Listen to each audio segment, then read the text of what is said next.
જ્ઞાન તથા હેતના અંગનું સ્વામિનારાયણ હરે સંવત 1882 વૈશાખવદી એકાદશીને દિવસ સ્વામી શ્રી સહજાનંદજી મહારાજ શ્રી ગઢડા મધ્યે દાદા ખાચરના દરબારમાં શ્રી વાસુદેવ નારાયણના ફળિયાની માહિલી કોરે આથમણે દ્વાર ઓરડાની ઊંચી ઓસરીએ ગાતી તકીએ યુક્ત જે સુંદર રંગીત ઢોલિયો તે ઉપર વિરાજમાન હતા અને સર્વ શ્વેત વસ્ત્ર ધારણ કર્યા હતા અને મસ્તકને વિશે જે મોટી શ્વેત પાગ તેમાં સુંદર મોગરાના પુષ્પનો તોરો વિરાજમાન હતો અને કંઠને વિશે મોગરાના પુષ્પનો હાર વિરાજમાન હતો અને બે હાથને વિશે તે પુષ્પના ગજરા વિરાજમાન હતા અને પોતાના મુખારવિંદની આગળ મુનિ તથા દેશ દેશના હરિભક્તની સભા ભરાઈને બેઠી હતી. પછી શ્રીજી મહારાજે પરમહંસને પૂછ્યું છે, પરમેશ્વરના ભક્તને ભૂંડા દેશકાળાદિકનો યોગ થાય તોય પણ ભગવાનની ભક્તિમાં વિઘ્ન થાય નહીં એવી શી સમજણ છે? પછી પરમહંસને જેવું સમજાયું તેવું કહ્યું, પણ યથાર્થ ઉત્તર થયો નહીં. પછી શ્રીજી મહારાજ બોલ્યા છે, જે ભગવાનને ભજે તેને એક તો દૃઢ વૈરાગ્ય જોઈએ અને બીજી આત્મનિષ્ઠા જોઈએ. તેમાં જો વૈરાગ્ય ન હોય તો જ્યારે મનગમતું પદાર્થ મળે ત્યારે જેમ ભગવાનમાં પ્રીતિ કરે છે તેમ બીજા પદાર્થમાં પણ ભગવાનના જેવી પ્રીતિ થઈ જાય. અને જો આત્મનિષ્ઠા ન હોય તો જ્યારે દેહમાં સુખ દુઃખ આવે ત્યારે એ ભક્તની વૃત્તિઓ ચૂંથાઈ જાય. પછી જેને સુખદાયી જાણે તેમાં પ્રીતિ કરે અને જેને દુઃખદાયી જાણે તે સાથે દ્વેષ કરે. એવી રીતે એની બુદ્ધિ ભ્રષ્ટ થઈ જાય. માટે ભગવાનના ભક્તને આત્મનિષ્ઠા અને વૈરાગ્ય એ બે અતિશય દૃઢ જોઈએ. શા સારું છે? વૈરાગ્ય કરીને તો ભગવાનની મૂર્તિ વિના બીજા માયિક આકાર માત્ર ખોટા થઈ જાય છે અને આત્મનિષ્ઠાએ કરીને માયિક જે સુખ ને દુઃખ તે ખોટા થઈ જાય છે. અને જેને વૈરાગ્ય ને આત્મનિષ્ઠા ન હોય તેને તો નિર્વિકલ્પ સમાધિ થઈ હોય તો પણ જ્યાં સુધી સમાધિમાં રહે ત્યાં સુધી સુખ શાંતિ રહે. અને જ્યારે સમાધિમાંથી બહાર નીસરે ત્યારે નારાયણદાસની પેઠે સારા પદાર્થને જોઈને ચાળા ચૂંથવા માંડે. અને વળી જે ભગવાનના ભક્ત હોય તેને તો ભગવાનને વિશે જ્ઞાનનું અંગ હોય ને કાં તો હેતુનું અંગ હોય. તેમાં જેને જ્ઞાનનું અંગ હોય તે તો ભગવાનનું અતિશય મહાત્મ્ય સમજે અને જેને હેતુનું અંગ હોય તેને તો ભગવાન વિના અર્ધ ઘડી ચાલે નહીં. ને જ્ઞાનના અંગવાળા તો ઝીણોભાઈ, દેવરામ ને પ્રભાશંકર છે. એવી રીતે જે હરિભક્ત ભગવાનનું મહાત્મ્ય જાણે તેને જ્ઞાનના અંગવાળા જાણવા. અને જેવું વ્રજની ગોપીઓને ભગવાનને વિશે હેત હતું તેવી રીતના જે હરિભક્ત હોય તેને હેતુનું અંગ જાણવું. અને જેને જ્ઞાનનું અંગ હોય તે ભગવાનને અંતર્યામી જાણે અને એમ જાણે છે ભગવાન તે કોઈનું કહ્યું સાંભળે જ નહીં. ભગવાન તો જે ભક્તનું જેવું અંગ હોય તેને તેવું જાણીને તેવી રીતે કહે છે, પણ કોઈની શિખામણે કરીને ચાલતા નથી. અને જે એમ જાણે છે ભગવાન તો કોઈના શીખવ્યા થકા મારામાં વાંક નથી તો પણ મને કહે છે, તેને તો ભગવાનના સ્વરૂપનું જ્ઞાન જ નથી. અને આ સંસારમાં પણ જે મનુષ્યને જે સંગાથે સ્વાર્થ હોય તેનો કોઈ રીતે અવગુણ લે નહીં. શા માટે છે? એને પોતાના સ્વાર્થનું હેત છે. તો જેણે ભગવાન સાથે જન્મ મરણના ભય થકી છૂટવાનો સ્વાર્થ જાણ્યો હોય તેને કોઈ રીતે ભગવાનનો અવગુણ આવે નહીં.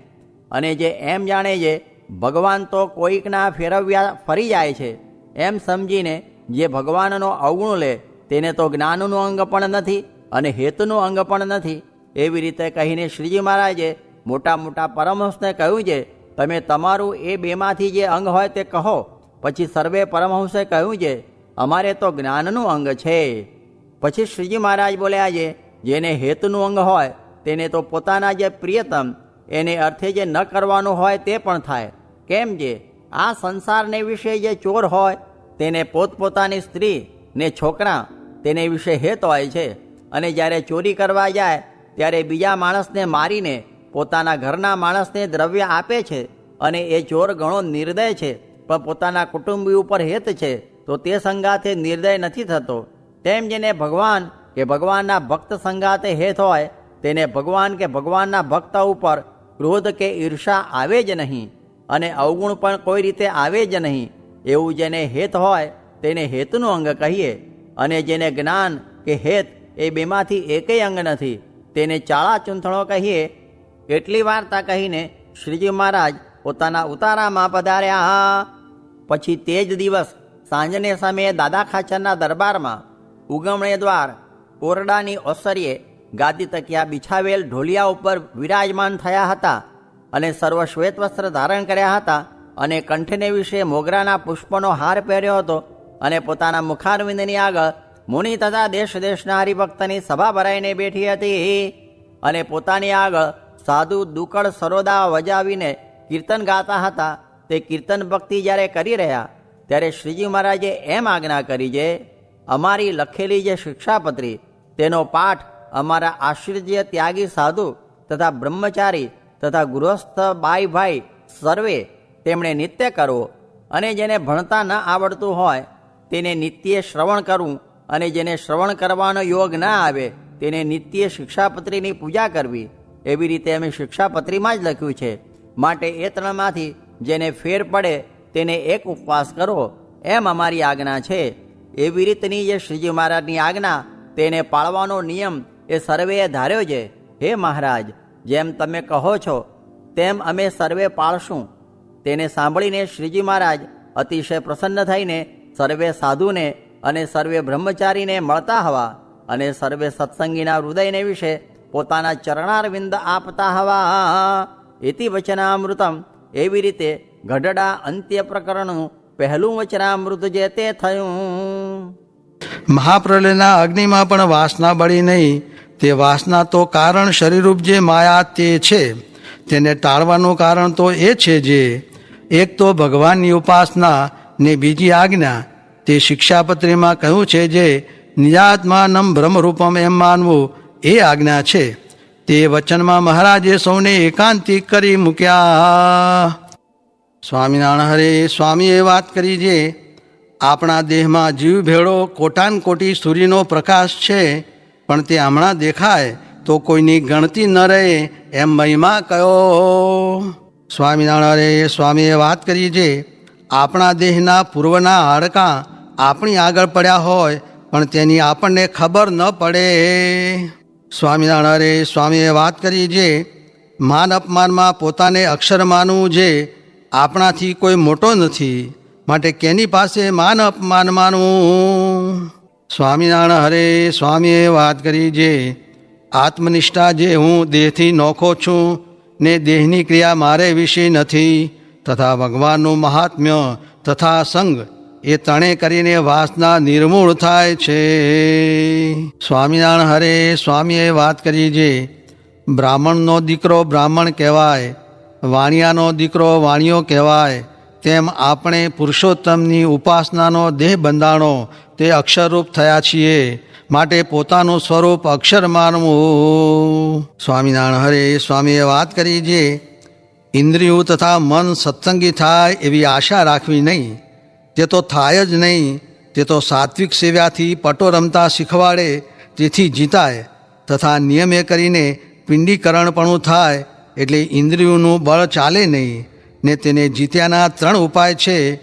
મુક્તાનંદ સ્વામી જેવા હોય તે શબ્દ સાંભળે તો આકાશનું કારણ સમજે એમ જ્ઞાને કરીને જુદા પડે, તથા ગોવિંદરામ જેવા ઉપશમે કરીને જુદા પડે, ને માયારામ ભટ્ટ જેવા હોય તે ક્રિયામાં દોષ ધ્યાને કરીને જુદા પડે એમ સાંખ્ય વિચારે કરીને નિયમમાં આવે છે.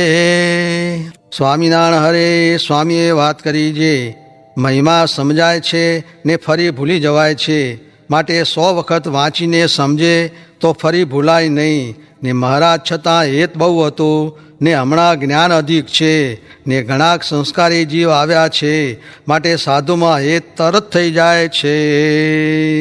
સ્વામિનારાયણ હરે. સ્વામીએ વાત કરી જે જીવને 4 ગાંઠી મેં વિચારી રાખી છે. તેમાં એક તો પુરુષોત્તમ જાણવા, બીજી સાધુ ઓળખવા, ત્રીજી પંચવિષયમાંથી પ્રીતિ ઉખેડવી, ને ચોથી આ જીવ ને દેહ એક થઈ ગયો છે તેથી આત્મા નોખો સમજવો. તે એ 4 ગાંઠી જબરી છે, તેમાં 2નું કામ ભારે છે.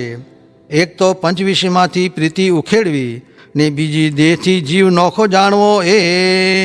સ્વામિનારાયણ હરે. સ્વામીએ વાત કરી જે ગ્રહસ્થને તો આમ સમજવું જે કોઈ વાતની ચિંતા ન રાખવી, આમ થાય તો ઠીક એમ ન કરવું, અને સહેજે જોઈએ તેટલું દ્રવ્ય પેદા કરવું, પણ જાજુ થાય એમાં તો કાંઈ સુખ નહીં.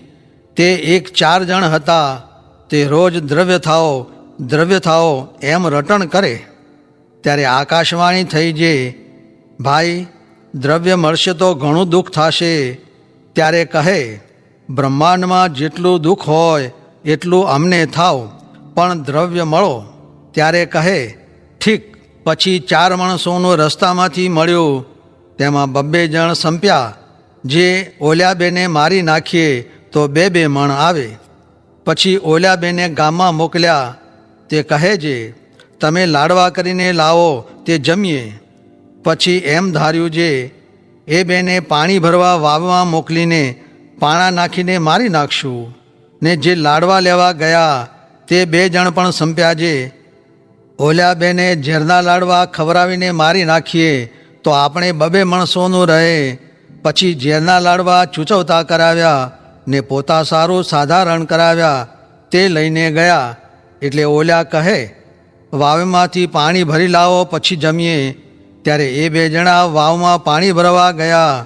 તેને પાણા નાખીને મારી નાખ્યા.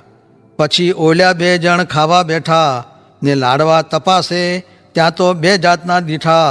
તે કહે, જો પોતા સારું સારા કર્યા છે, હવે તે આપણે ખાઈએ. પછી ખાધા એટલે તે પણ ખાઈને મરી ગયા ને સોનું પડ્યું રહ્યું. જુઓ ને સુખ આ એમ થાય છે. માટે એ વસ્તુ જ ભૂંડી છે. તે જ્યાં જાય ત્યાં ભૂંડું જ કરે.